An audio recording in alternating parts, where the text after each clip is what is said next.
नमस्कार, आप देख रहे हैं खबर उत्तराखंड पर पावर सेंटर का शो और मैं हूं आशीष तिवारी। क्या उत्तराखंड बीजेपी में कुछ बड़ा होने वाला है?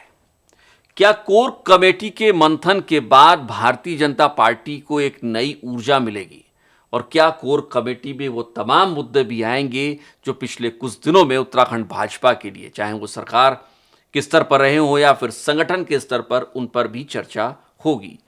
क्या जेपी नड्डा कोई जादू की छड़ी लेकर आ रहे हैं? इन्हीं मसलों पर होगी आज पावर सेंटर के शो में चर्चा। लेकिन अगर आप चैनल पर नए हैं तो चैनल को सब्सक्राइब करना और बेल आइकन दबाना बिल्कुल मत भूलिएगा। शुरुआत करते हैं।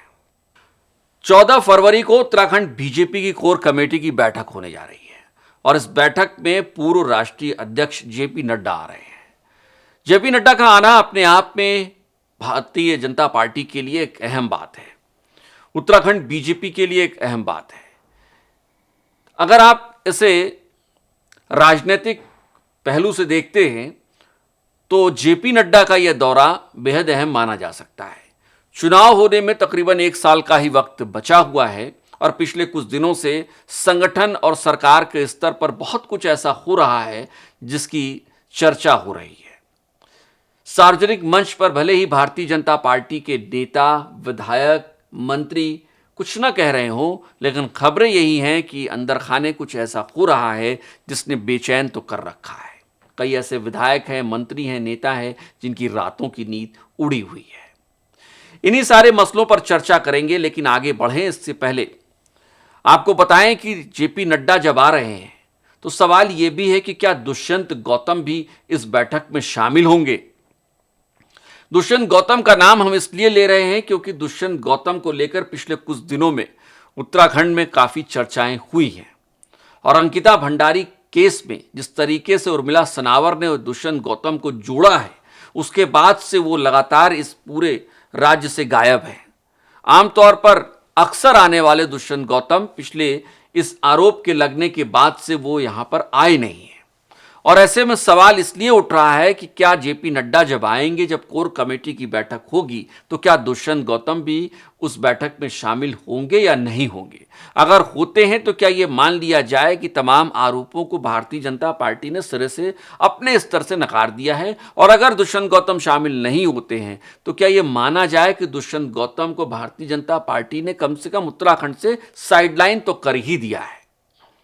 14 फरवरी की बैठक के बाद यह पता चल जाएगा। इसके बाद सबसे अहम पहलू जिस पे जेपी नड्डा को जिस चुनौती का सामना करना पड़ेगा वो 2 चुनौतियां होंगी। पहला यह कि पिछले कुछ वक्त से भारतीय जनता पार्टी में संगठन स्तर पर फैला असंतोष जेपी नड्डा को शायद उसका सामना करना पड़ सकता है, क्योंकि कई बार ऐसा हुआ है कि जब बीजेपी उत्तराखंड में गुटों में बटी हुई नजर आई है।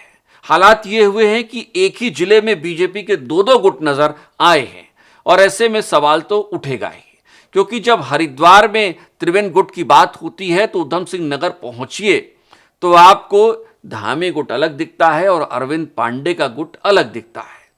और दिलचस्प यह है कि अरविंद पांडे के घर पर सरकारी नोटिस जब चस्पा की जाती है तो सरकार के खिलाफ, संगठन के खिलाफ अरविंद पांडे भले कुछ नहीं बोलते हैं, लेकिन डीजीपी के पास अपने आरोपों की सफाई देने और अपने ऊपर लगे आरोपों की जांच की बात लेकर पहुंच जाते हैं।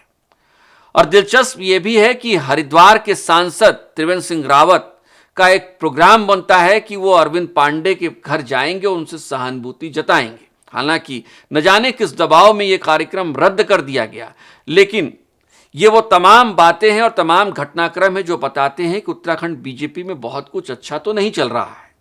फिर गढ़वाल और कुमाऊं के अपने अपने विधायकों के अपने अपने गुट तो सबको पता है।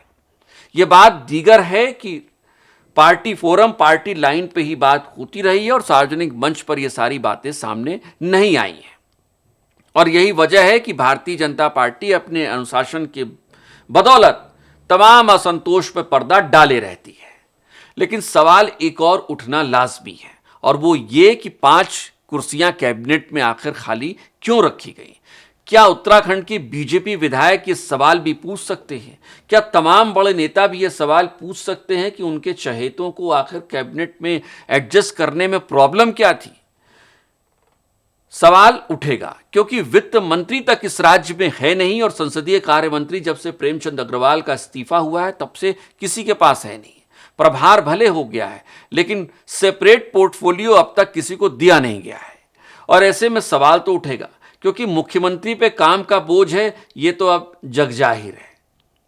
और इसके बावजूद जब 5 कुर्सियां आपकी कैबिनेट में खाली हों और आपके पास इतनी बड़ी सेना आपके विधायकों की पड़ी हो, उसके बावजूद आप निर्णय न ले पा रहे हो तो सवाल उठना लाजमी भी है।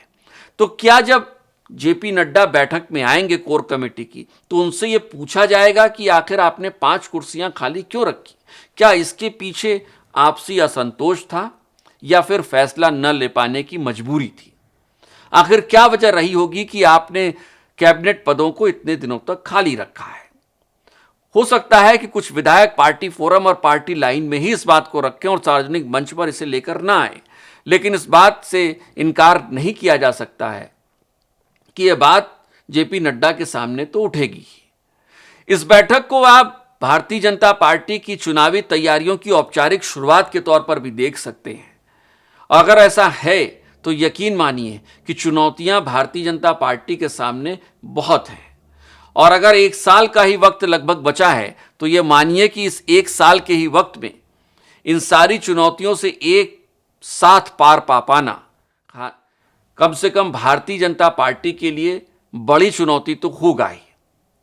मुश्किलों भरी चुनौती होगी और सबको एकजुट होकर ही लड़ना होगा और तभी शायद भारतीय जनता पार्टी अपना जो प्रदर्शन है इस बार की विधानसभा चुनाव का, इसको शायद रिपीट कर पाएगी, वरना परिणाम जनता के हाथ पे है।